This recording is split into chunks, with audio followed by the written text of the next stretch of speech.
And next up is Yusuke, the apple of my eye, the sweetheart that I will always love so much. I do have a headcanon that he's autistic, though I am far from the only one. It always, of course, starts with the special interest of fine arts, where that's his hyperfixation. It's just what he does.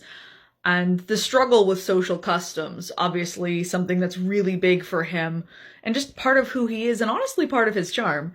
Not to mention a very clear sense of justice and a moral code that doesn't necessarily conform to societies, but definitely upholds in a broader ethical sense. Getting to know him is the hardest part because, I mean, of course, when he first meets An, he comes across as so unsettling.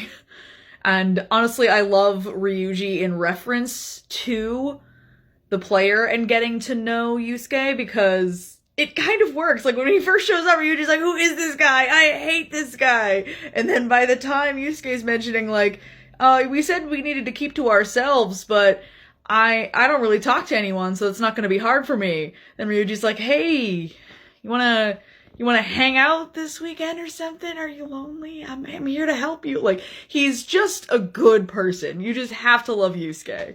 Once you get past that, like, social awkwardness, you realize he's just a sweet bean at heart, and he never meant anything weird by it. It's just, that's hard for him. I also think it's delightful that he doesn't wear the uniform, and you just simply cannot get him to. Like, it's a good representation of his just complete inability and disinterest in conforming to expectations and standards, in blending into society. I mean, yes, of course, he's a character, so he's going to not necessarily wear the uniform, but Ryuji does. The player character does, but not Yusuke. I think they have modified uniforms, Ryuji and Ren, for lack of a better term.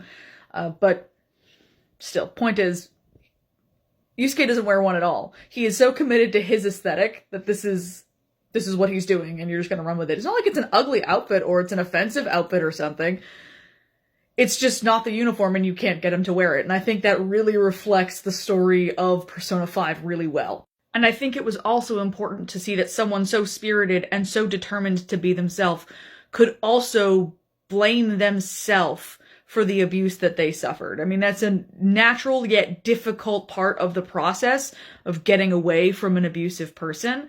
And it was really important to see that showcased in someone who's very clearly themselves and so hard to suppress, but he could still be victimized. No one is immune. And it's not like he's reflecting badly on his character for that either. I just thought that was a very tender, important thing.